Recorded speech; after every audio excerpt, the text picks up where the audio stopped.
एक राजा बहुत बलवान था, उसने अपने शत्रु पक्ष के राजा का नाश कर दिया। उसका अकेला लड़का था और उसकी मां। अब हर समय शत्रु पक्ष का राजा इस चाल में रहता था कि उस बालक को मार दें तो निष्कंटक अधिकार। और उसकी मां बड़ी भागवत थी, रात दिन भजन करती, भगवान से प्रार्थना करती कि भगवान मेरे बालक की रक्षा करना। और भगवान के जो सिद्ध संत होते हैं भगवत स्वरूप होते हैं। उन्होंने विचार किया, संत के हृदय में, एकदम भजन में बैठे थे उसी राज्य में, विचार एकदम आया कि अच्छा भगवान का आदेश है तो लीला करनी पड़ेगी। और लीला का उस समय इंतजार करने लगे। तो जो राजा बलवान था, जिसने शत्रु पक्ष के राजा को मारकर उसके लड़के को मारने को ठाना था, उसकी राजकुमारी थी, उसके स्वयंवर की रचना की जब बात आई, कमंडल उठाया, लंगोटी कस के बांधी कमर में, पहुंच गए दरबार में। और वो परिचित थे तपस्या और उनके भजन से, जे भी देखा तो साष्टांग दंडवत राजा हुए। देखो, बाहरी आचरण से कैसे भी नहीं जाना जा सकता महात्मा के स्वरूप को, उनकी लीला को।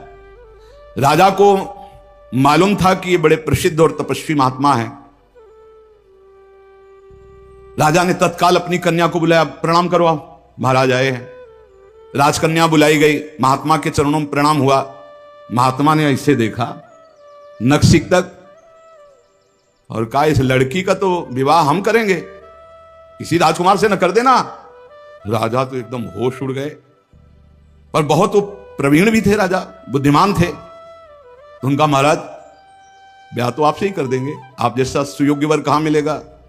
80 वर्ष की अवस्था, शरीर में झुर्रियां पड़ रही हैं, दूल्हा की पोशाक मात्र में लंगोटी, धन संपत्ति मात्र में लौकी का कमंडल, आप जैसा दूल्हा कहां मिलेगा। कुछ शर्त हैं, उनका आप पालन कर दो। गए, अपने तिजोरी से इतने बड़े बड़े मोती 2 लाए। बोले ये हमारे पूर्वजों के द्वारा एकत्रित किए हुए 2 मोती हैं, 108 मोती ले आओ। पहली शर्त, राजकुमारी का ब्याह आपके साथ। देख रहे थे, हालत देख रहे थे। महात्मा ने कहा, हाँ हाँ 108 क्या होते, ले आएंगे। बोले मोती देख लो। बोले लाओ, जब साथ रहेंगे तो उसी नाप के ले आएंगे। राजा ने सोचा इनको, और बोले महाराज लगन के पहले, क्योंकि लगन निकल गई तो फिर बात कैसे बनेगी, तुम चिंता मत, तुम्हारे कुल की प्रथा पूरी करूंगा और कन्या से विवाह करूंगा। पर एक बात ध्यान रखना, अगर विलंब हो जाए तो किसी के साथ पाणिक ग्रहण नहीं कर देना, नहीं तो जो आ गया। दूसरे से ब्याह की सोचना भी मत। अब राजा ने कहा, जैसी आ गया।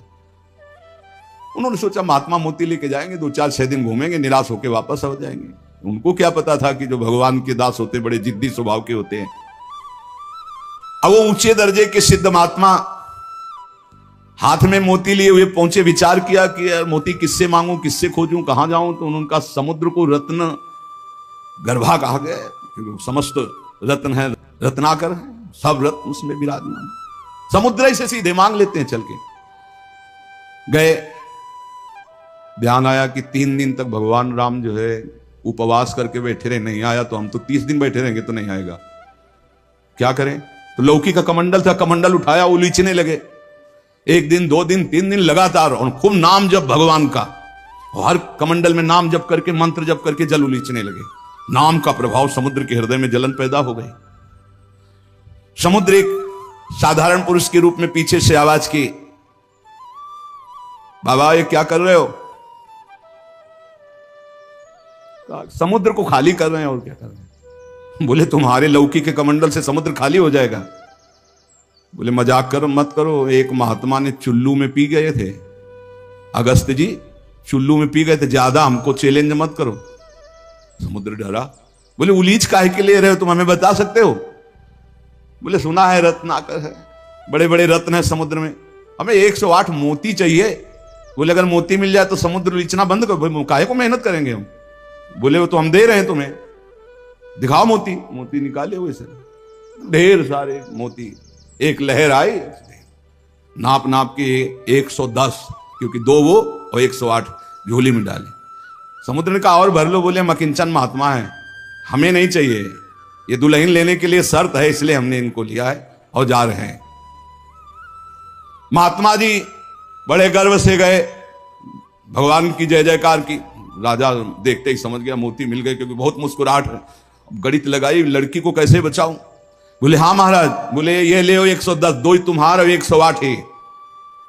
बोले महाराज जी आपसे कहा था कि कुछ शर्तें हैं, एक तो पूरी हो गई, दूसरी एक है कि हमारे शत्रु पक्ष के राजा का वध तो मैंने कर दिया, उसका एक लड़का है, उसकी खोपड़ी तुम हमें ले आओ। महात्मा जी ने विचार किया कि सारा खेल भगवान के इशारे से तो उसी की रक्षा के लिए हो रहा है। भगवान ज्ञान समुद्र हैं। बोले अवश्य उसकी खोपड़ी लाके देता हूं अभी।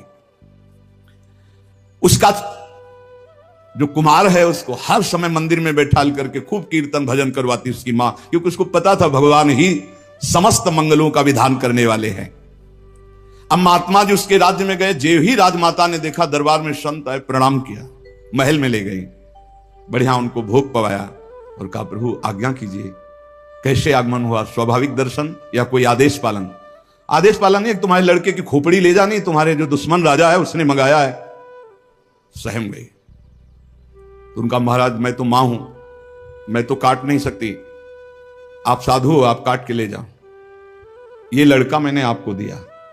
कहा जब दिया तो काट के ले जाने की क्या जरूरत है, पूरा ले जाएंगे हम, काट के ले जाने की जरूरत क्या है? बोले महाराज पूरा राज्यभार आगामी राजा यही है, और आज तक मैंने भगवान की आराधना की अपने पुत्र की रक्षा के लिए।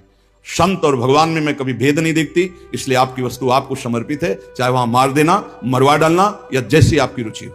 इतनी बड़ी संत पर श्रद्धा। वो मुस्कुरा कर बोले जब हमें दे दिया तो तुम हमें उपदेश मत दो, मुझे क्या करना है पता है। महात्मा जी गए, बोले राजा तुम सर मांग रहे थे, हम पूरा लड़का ले आए, पर ध्यान रहे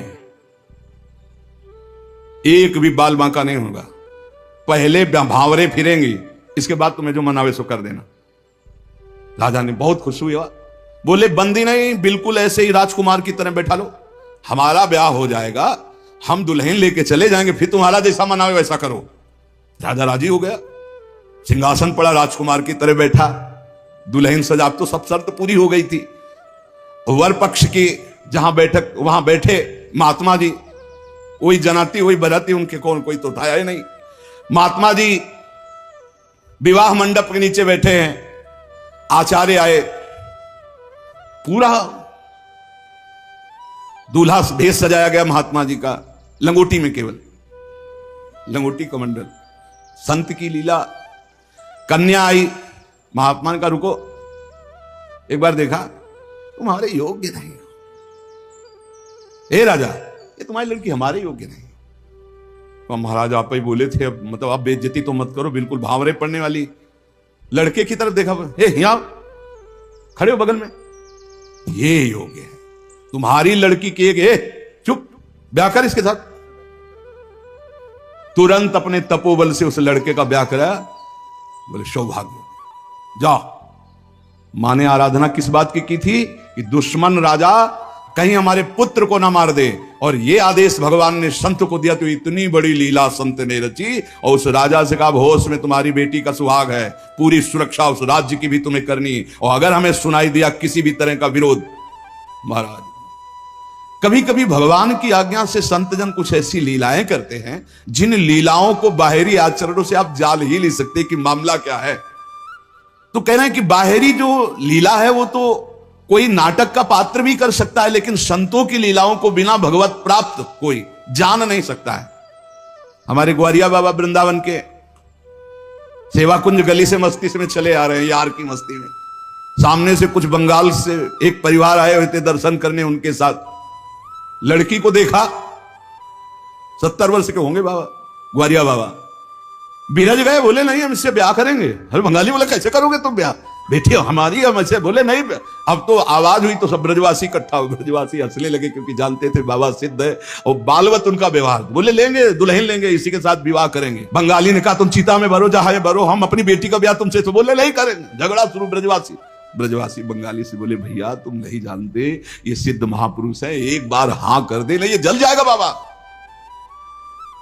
बोले अगर कुछ भी हो तो हम लोग हैं, तुम चिंता मत करो, एक बार हां कर दो। उनको समझाया, अलग ले जाए। बोले बाबा ब्याह के लिए तैयार है। बोले तैयारी की जाए। वो तो घबरा रहा है। ब्रजवासियों का बाबा पूरी तैयारी है, बस तुम अपनी तैयारी कर लो दूल्हा बनने की। यार नहीं इच्छा तुम्हारी? नहीं। बोले हमारे यार की इच्छा नहीं। चलिए, संतों की बाहरी लीलाएं ऐसी, जो सिद्ध पुरुष होते हैं उनको लोक व्यवहार की, क्योंकि वो अब सबको भगवत स्वरूप देकर एक आनंद लीला उनकी चलती रहती है। तो कह रहे कि नाटक करना गंभीरता का, ये सब ये तो नाटक पात्रों में हो सकता है, लेकिन भगवान के संतों की अभिनय की बुद्धि नहीं होती, वो स्वाभाविक भगवत प्रेरित लीलाएं उनकी होती रहती। बोले मिताहार, आधा किलो देसी घी, किलो 1.5 किलो रबड़ी, आधा किलो 1 किलो दाल सब्जी, ऐसी रोटी बीता से ना पी जाए। जब कोई देख रहे चल उधर देख, और प्रसाद पाए। संतों की तो लीलाएं जान नहीं सकते। 10 ग्राम संख्या एक बीजा में मर जाए। जो भगवत प्राप्त महापुरुष हैं उनकी अलग अलग लीलाएं होती हैं। इसलिए कह रहे जो सिद्ध पुरुष है उनको बाहरी आचरण, अगर वास्तविकता आपको देखनी साधुता की तो मुमुक्षुता में देखिए, या जो साधक तन्मयता पूर्वक भजन में लगे उनको देखिए। सिद्ध पुरुषों से आप पहचान नहीं सकते कि किस कोटि के महापुरुष है। संत आंतरिक क्षमता से युक्त होते हैं। क्या भक्ति से ऐसी ऊंचाई प्राप्त होती? ज्ञान से और भक्ति से, दोनों से ऊंचाई प्राप्त होती है। या कोई ज्ञान मार्ग का उत्तम पथिक या भक्ति मार्ग का उत्तम पथिक। अज्ञानी पुरुष तो प्राप्त समझ ही नहीं सकता संत महापुरुषों की चेष्टाओं को। तो क्या अपने को सबसे श्रेष्ठ समझते हैं संत? नहीं नहीं नहीं, सबको अपने से श्रेष्ठ समझते हैं भक्ति के संत, और सबको आत्मस्वरूप समझते हैं ज्ञानी संत। अपने से सबसे श्रेष्ठ समझते हैं भक्त सिद्ध संत। सो अनन्य गति जाके असमति न टरे हनुमंत, मैं सेवक सचराचर रूप स्वामी भगवंत। मैं सेवक हूं, चराचर जगत मेरे भगवान का स्वरूप है, ये सिद्ध भक्त का। और जो ज्ञानी होता है वो सर्वम खलमिदम ब्रह्म, वो ब्रह्म स्वरूप अपने आत्मस्वरूप का अनुभव करके नानात्व का विस्मरण कर देता है। भक्त समस्त विश्व के लिए भजन करता है। देखो, साधक अपने लिए भजन करता है, सिद्ध किसके लिए भजन करता है? विश्व के लिए।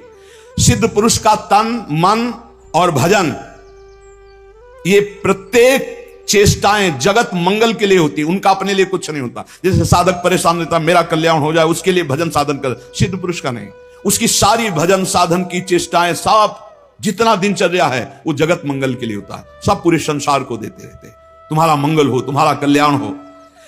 उनके पास कोई चीज नहीं रहती, कोई चीज नहीं, सब पर भगवान का अधिकार, सब भगवत स्वरूप जगत, इसलिए अपना कुछ नहीं।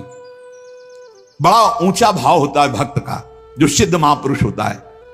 जब तक देखो संतों की चेष्टाओं को नहीं जान पाओगे, उनका जो भाव होता है बड़ा विचित्र होता है। एक नाव में बहुत से लोग बैठे हुए थे, संत भगवान भी बैठे हुए थे, आराम से नाव चली जा रही थी, सब इधर उधर की बातें कर रहे थे। संत तो एक उन्मत्त अवस्था में। नाविक ने कहा सावधान, नाव भंवर में फंस रही है, अब डूबने वाली है। संत भगवान का कमंडल था, फौरन ढक्कन हटाया और भर भर करके नदी से पानी नाव में डालने लगे। अरे वो ये क्या कर रहे हो? किसी के नहीं सुन रहे थे, 10-12 कमंडल तो डाल ही चुके थे। इतने में नाविक ने कहा भगवान की कृपा से नाव भंवर से निकल गई, बचने का संकेत है। जो कमंडल से डाला था बाहर फेंकने लगे। सबने पक्का समझ लिया, जब डूबने वाली थी तो नदी से पानी डाल रहे थे, और जब बचने वाली है तो नाव से बाहर डाल रहे थे। वे पागल दिमाग के हैं, लेकिन वो नाविक बहुत से संतों को पार किए थे। तुम मत करना ऐसा, ये सिद्ध पुरुषों की बात कह रहे हैं। हाँ, जो कि हम भी सिद्ध ही दिखाने के लिए ऐसा कुछ करें तो पिट जाओगे। वहां सिद्धों की एक अलग भागवतिक महिमा भी होती है। बाहर गए तो सब चले गए थे, उसके बाद साष्टांग प्रणाम किया। नाविक ने कहा महाराज जी इतना तो आप कृपा करके बता ही दीजिए, क्योंकि मैं प्रायः संतों को यहां से पार करता रहता हूं, तो संत कृपा हम पर है। आपके देखने से लगता है कि आप भजन में उन्मत्त रहते हैं। फिर आपकी चेष्टा मेरी समझ में नहीं आई। जब मैंने कहा नाव डूबने वाली तो आपने नदी से पानी इधर, और जब मैंने कहा बचने वाली तो नाव से नदी में डालने लगे। इसका मतलब क्या था? तो उनका जब हमें यह पता चला आपके मुख से कि भगवान डुबोना चाहते, तो हमने कहा भगवान की इच्छा में 10 कमंडल हमारे, तो हम डालने लगे। जब कहा बचाना चाहते तो हमने सोचा भगवान जब बचाना चाहते हैं तो हम भी सहयोग करें, तो जो डाला था वो बाहर कर दिया। जोई जोई प्यारो करे सोई मोई भावे भावे, मोई जोई सोई सोई करें प्यारे। जो इस सिद्धावस्था को प्राप्त है वो भगवान की रुचि में रुचि मिला के चलते हैं। ऐसा आप मत करना, वो सिद्धों की अलग लीला होती है। तो यहां कह रहे हैं जो भक्ति में जो परिपक्व महापुरुष है वो सारे जगत को भगवत स्वरूप मानकर अपने तन मन भजन के द्वारा सबका मंगल करते रहते हैं, सबका हित करते रहते हैं। संतों में भागवती का आवेश होता है, वो बनावटी नहीं होता, भागवती का, उससे जगत मंगल होता रहता है। बनावटी खूब गड़ छोल करके वचन बोलना, खूब लच्छेदार भाषण करना, ये तो बुद्धि की दरा से हो सकता है, लेकिन जो संतों में एक भागवतिक होता है, उसी से जगत मंगल होता है, उसी से जन कल्याण होता है। उसमें टुटका और जंतुर और कलावा और राख इनकी कोई जरूरत नहीं होती, उनकी दृष्टि मात्र से, वचन मात्र से जगत मंगल होता है। मुद मंगलमय संत समाजू, जो जग जंगम तीर्थ राजू, चलते फिरते साक्षात तीर्थराज हैं। तो दरस परस अघनाश बास निज संग करो दिन, जिनके दर्शन मात्र से, स्पर्श मात्र से बड़े बड़े पाप नष्ट हो जाते हैं, ऐसे भगवान के प्रेमी संत जन होते हैं। तो क्या जैसे अज्ञानी मनुष्य को देह में ममता होती है, आसक्ति होती है, वैसे क्या संतों को भी अपनी देह प्यारी होती है? वैसा कि मैं पुरुष हूं और ऐसा अभिमान होता है? बोल के बिल्कुल नहीं। विशुद्ध ज्ञान और विशुद्ध प्रेम में मिट जाता है, बिल्कुल नहीं रहता। एक बार यही प्रश्न किया था एक भैरव सिद्ध करने वाले ने आद्य गुरु भगवान शंकराचार्य जी से जाकर कि आपका ब्रह्मबोध होने के कारण शरीर से कोई राग नहीं है? बोले नहीं। बोले हम आपकी गर्दन उतार के ले जाए, हमारी भैरव यज्ञ पूर्ण हो जाएगी तो मैं सिद्ध हो जाऊंगा, क्योंकि आपको शरीर से कोई राग तो है नहीं, मिथ्या है आपकी दृष्टि में। बोले पक्का, पर अभी जो उतारोगे तो शिष्य लोग हैं, ये तुम्हारा हित कर सकते हैं। कल 4 बजे आना, यहीं पीपल के नीचे मैं ध्यानस्थ दूंगा, सर उतार ले जाना। वो 4 बजे आया अस्त्र लेकर, तो स्वामी नरसिंहाश्रम जी महाराज गंगा स्नान कर रहे थे। एकदम आवेश आया, हुंकार भरी दौड़ते हुए आए और वो पहुंच भी नहीं पाया था, उठा के पटक दिया और नाखूनों से उसे फाड़ दिया। फिर एकदम आवेश शांत हो गया। तब ये भगवत आवेश, ये जो बड़े महापुरुषों के चरित्र हैं, ये बड़े शिक्षास्पद भी होते हैं और ये अलौकिक भी होते हैं। कभी कोई महापुरुषों की नकल न करे, हमारी प्रार्थना है, कभी नकल न करे कि हमारे गुरुजी ऐसे, तो नहीं, जो गुरुजी के उपदेश है उनके अनुसार चले। बड़े सिद्ध महापुरुषों के बड़े विचित्र विचित्र लीलाएं होती हैं। महापुरुषों की बाह्य चेष्टाओं को बिल्कुल नहीं समझा जा सकता, इसलिए कभी उनकी परीक्षार्थ ये जांच न करे कि हम बाहरी आचरणों से उनको, हम आपको सत्य कहते, बड़े बड़े महापुरुषों से मिले, आप कदापि नहीं जान सकते, कदापि नहीं जान सकते कि ये किस कोटि के महापुरुष हैं, किस कोटि के महापुरुष हैं। बहुत बहुत ही बड़े बड़ों को संशय हो जाए कि ऐसा नहीं हो सकता। जैसे भक्त संपूर्ण विश्व को साक्षात अपना इष्ट देव मानता है, काम पड़ने पर विश्व हित के लिए प्राण त्याग सकता है। क्या ज्ञान मार्ग में चलने वाला सिद्ध महात्मा भी ऐसा कर सकता है? हां। पहली बात तो उसकी दृष्टि में देह का, ऐश्वर्य का मूल्य ही नहीं है, तो उसको समर्पित करने में क्या देर लगेगा। अतएव अगर सुख पहुंचाने की जरूरत पड़े जगत को, तो ज्ञानी महात्मा अपने प्राण दे सकता है, जैसे भक्त अपने प्राण दे देता है। क्या ऐसे सिद्ध महापुरुषों के आचरण अनुकरण करने चाहिए? हां, जो आचरण उनके उपदेश से मिलते हो। सच्ची मानिए बहुत मुश्किल है, जो बड़े महापुरुष, शुद्ध महापुरुष, भगवत प्राप्त महापुरुष है, बहुत मुश्किल है, क्योंकि जब तक शरीर भान रहता है, जब तक साधना रहती, तब तक आचरण आप देख सकते हो। बहुत सावधान, अगर वैराग्य देखना है तो साधक में देखिए, और तितिक्षा और ज्ञान मार्ग की चढ़ाई देख ली तो मुमुक्षता में देखिए। न ज्ञान सिद्ध और न भगवत भक्ति के सिद्ध महापुरुषों में आप उनको फिर पहचान नहीं सकते, फिर नहीं पहचान। बड़ा विचित्र खेल है। आचरण वही महापुरुषों के अनुकरणीय है जो उनके उपदेश से मिलते हो। केवल आचरण जो उपदेश से मिलते हो बस पकड़ लीजिए, उनके सब आचरण अनुकरणीय नहीं है। एक एक उनके आचरण आपको भगवत प्राप्ति करा सकते हैं, पर वो आचरण जो उनके उपदेश से मिलते हो, बिल्कुल आप लोग बिल्कुल समझ ही नहीं सकते हैं, नहीं समझ सकते। हमने देखा है महापुरुषों को, पर उनके साथ बिल्कुल ऐसे रहा जाता है जैसे बच्चा, बालवत। जैसे छोटा बालक घरौंदे बनाता है, खेलता है, कुछ मिनट में बिगाड़ कर चल देता है। महापुरुषों की बड़ी विचित्र गति होती, इसीलिए लिखा है महत् संगस्त दुर्लभ हो। फिर एक शब्द लिख दिया देवर्षि नारद जी ने, अगम्य हो, आप निर्वाह नहीं कर सकते हो। अगर कर ले गए तो अमोघस्य, निश्चित भगवत प्राप्ति, निश्चित भगवत प्राप्ति। एक बार महाराज चक्रवर्ती सम्राट मरुत शव यज्ञ का अनुष्ठान किया, और शव यज्ञ करने वाला देवराजेंद्र का अधिकारी हो जाता है। जो पद है वो। देवराज इंद्र ने सोचा कि अब कैसे रोका जाए, तो उन्होंने वशिष्ठ जी से सीधे जाके, तो वशिष्ठ जी खड़े होकर आदर किए, क्योंकि त्रिभुवनपति देवराज इंद्र देवताओं के। देवराज इंद्र ने कहा हम यज्ञ के लिए तुम्हें आचार्य रूप में, तो उनका मरुत ने पहले मुझे स्वीकार कर रखा है क्योंकि मैं उनका कुलगुरु हूं। तो उनका मनुष्य की स्वीकृति से ज्यादा देवताओं की स्वीकृति होती है। मैं देवराज हूं, मैं आपसे निवेदन कर रहा हूं कि मैं आचार्य पद में आपको स्वीकार करता हूं। क्या यह शास्त्र सम्मत नहीं है? उनका तो शास्त्र सम्मत है, पहला अधिकार आपका ही है, आप यज्ञ भोक्ता देवता, इसलिए मैं स्वीकार करता हूं आपका आचार्य पद यज्ञ कराने मात्र के लिए। वैसे देवताओं की कुलगुरु तो भगवान बृहस्पति देव हैं।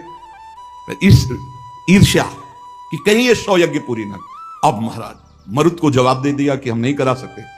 संकल्प पूर्ति महापुरुष इस पर बहुत ध्यान देते हैं कि जो हमने नियम लिया उसकी पूर्ति हो। मरुत जी व्याकुल हो गए और संत सेवी थे। तो एक दिन देवर्षि नारद जी आए भगवत पेरी। देवर्षि नारद जी से अपनी व्यथा बताई कि हमारा तो सर्वस्व लुट गया, हमारे आचार्य को ही देवराज इंद्र ने अपने पक्ष में कर लिया और उन्होंने मना कर दिया, अब हमारा संकल्प अधूरा रहे। तो बोले तुम्हें बताएं एक महात्मा है जो तुम्हारी यज्ञ करा सकते हैं, इस समय काशी में है और उनका नाम संबर्त ऋषि है और वो बृहस्पति जी के भाई है, पर वो रहते हैं प्रच्छन्न वेश में, अवधूत वेश में। अगर वो स्वीकार कर लिए तो ही यज्ञ हो सकती, नहीं त्रिभुवन में अब कोई यज्ञ वेत्ता नहीं है जो आपकी यज्ञ करा सके, क्योंकि देवराज इंद्र जब वशिष्ठ जी को अपने में, तो फिर अब कोई वो करा सकते हैं।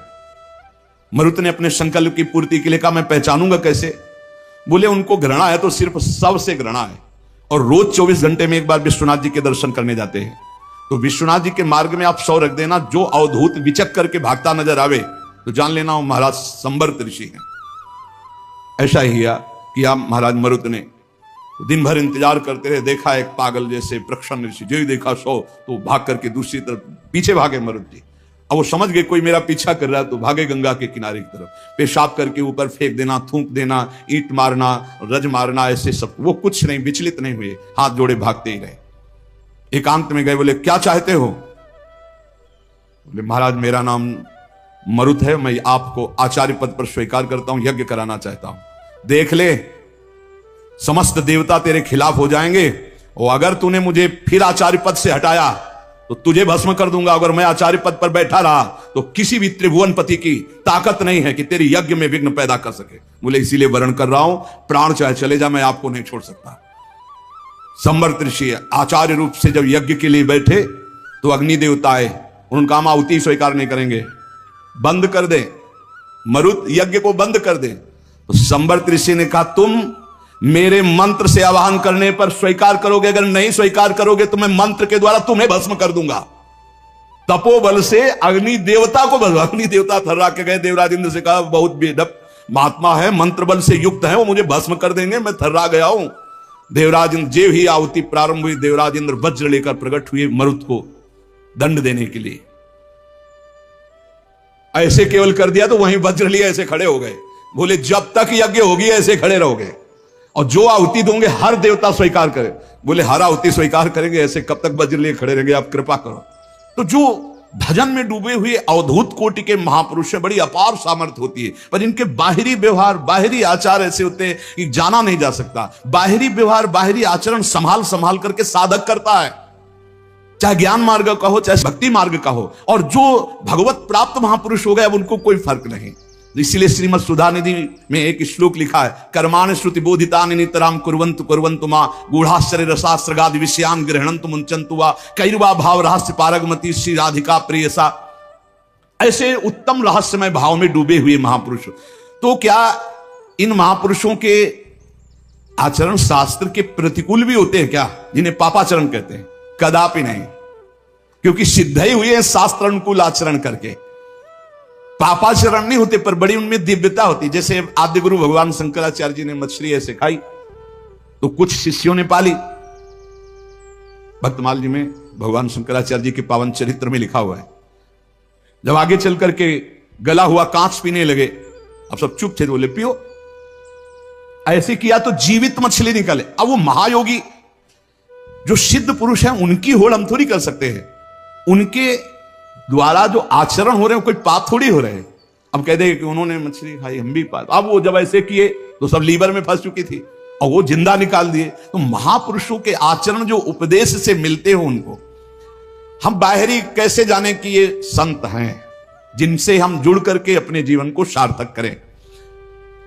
पहला, जिनके जीवन में किसी भी से द्वेष नहीं है, किसी भी से द्वेष नहीं, किसी भी से द्वेष नहीं।